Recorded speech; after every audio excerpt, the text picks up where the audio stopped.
Bienvenue sur Africa 24 dans cette nouvelle édition du QG Weekend. Au sommaire de l'actualité. Conférence d'entente nationale au Mali, des négociations engagées pour la rédaction d'une charte de paix et d'unité. Les travaux se sont achevés ce dimanche 2 avril à Bamako. Casablanca conserve sa place de premier centre financier du continent africain.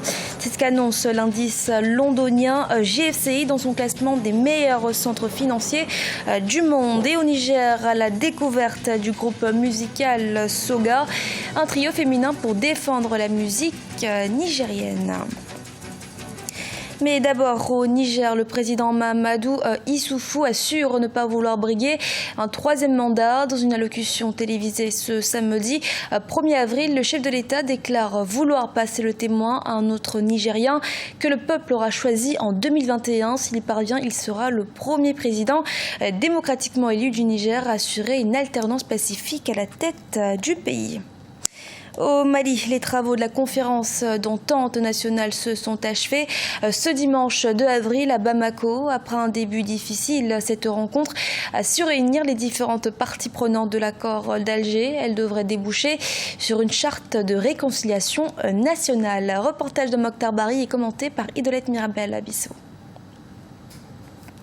Débuté le 27 mars 2017, les travaux de la conférence d'entente nationale s'achèvent ce dimanche. Venus de toutes les régions du Mali ou de la diaspora, les participants issus de groupes armés, des partis politiques de la majorité, des camps de réfugiés ou de la société civile participent à cette rencontre. Paix, unité et réconciliation sont les trois groupes qui ont travaillé en plénière afin de proposer un rapport final. Les groupes armés de la plateforme et de la CMA qui prennent part à la conférence se disent satisfaits des avancées. La conférence, en tout cas jusqu'à présent, ça avance bien. Les gens, ils ont le temps de s'expliquer. Chacun est en train de dire ce qu'il pense. Et jusqu'à présent, je pense que ça va. Donc, nous pensons que le président de la République, comme on l'a toujours dit, c'est lui qui est là, c'est le premier responsable du pays. Donc d'ici l'écriture de la charte, il fera en sorte que les Maliens se retrouvent. On est d'accord aujourd'hui que l'avancement est en train de fait et que si on continue comme ça, il y aura de paix aujourd'hui au Mali. Mais pour avoir de paix, il faut que les gens se donnent de main. La synthèse des travaux sous forme de charte pour la paix, l'unité et la réconciliation nationale sera remise au chef de l'État Ibrahima Boubacar Keïta. Pour le parti au pouvoir, c'est un grand pas vers la paix que vient de faire le Mali. Je ne me trompe pas que ici il s'agit d'analyser les causes profondes.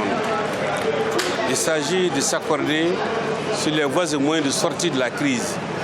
Mais bien sûr, la crise n'est pas encore là, la solution n'est pas encore là.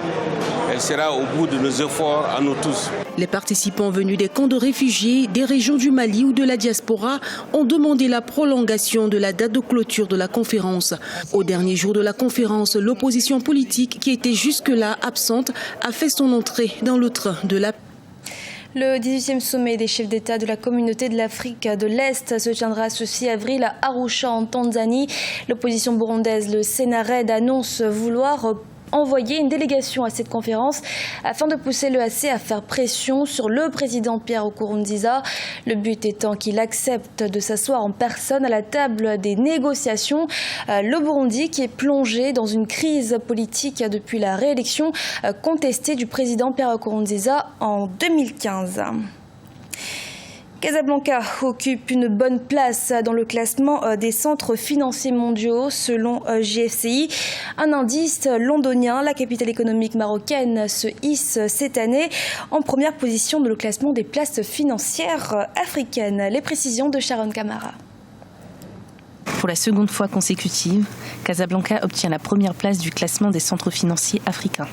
Selon l'indice GFCI du cabinet britannique Zien, qui permet de situer les centres financiers en fonction de leur compétitivité, la capitale économique du Maroc est leader en Afrique. Casablanca, c'est quand même une très grande ville, un très grand port. Il était donc naturel que cette place-là prenne autant d'importance jusqu'à occuper la plus grande, disons le premier rang en Afrique. C'est très normal, c'est très logique lorsqu'on voit la dynamique de cette économie. À l'échelle mondiale, la métropole marocaine de 3 millions d'habitants se classe à la 30e place et devance des villes européennes telles que Dublin ou encore Amsterdam. Ce tableau prend en compte de nombreux facteurs, tels que la réputation de la place financière, la flexibilité du marché du travail, la stabilité politique ou encore le nombre de diplômés. Il y a des objectifs d'ordre purement financier, c'est-à-dire les entreprises trouvent intérêt à investir là-bas parce que ça leur permet d'avoir d'importants bénéfices.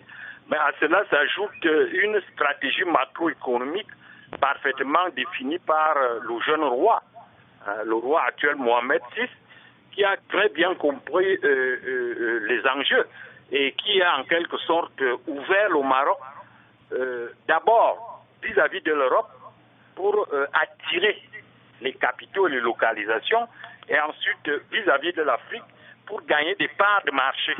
Créé en 2010 par le ministre de l'économie de l'époque, le centre financier de Casablanca s'inscrit dans le projet de renforcement du secteur financier marocain, avec pour ambition de dépasser les marchés financiers tunisiens et algériens.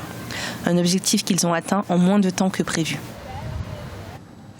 Au Niger, l'émancipation de la femme dans l'univers musical reste timide, mais 3 femmes ont décidé d'inverser la tendance. Il s'agit du groupe Soga, un chœur exclusivement féminin qui invite à découvrir la culture nigérienne. Reportage de Sadolizi Mouktar, notre correspondant au Niger. Ambassadrice de la culture nigérienne, le groupe Soga fait sa première sortie officielle en 2005 à l'occasion des Jeux de la francophonie dont le Niger est l'hôte. Soga chante dans toutes les langues du Niger et est, selon des observateurs, le porte-voix d'une culture nigérienne qui veut se laisser découvrir. On dénonce, on sensibilise, on éduque pour que la femme puisse s'épanouir. En tout cas, c'est notre force. L'autre aspect, nous faisons aussi ambassadeurs de la paix, parce que nous chantons beaucoup la paix. Parce que nous nous disons qu'en tant qu'artistes, tant qu'il n'y a pas la paix, ce n'est pas évident de pouvoir faire notre musique comme on veut.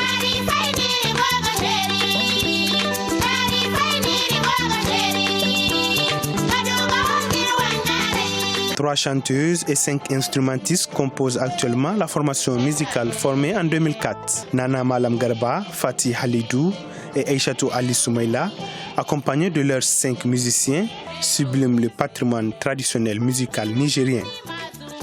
On s'appesantit surtout sur la tradition. Je peux vous donner des exemples. On chante certaines traditions nigériennes.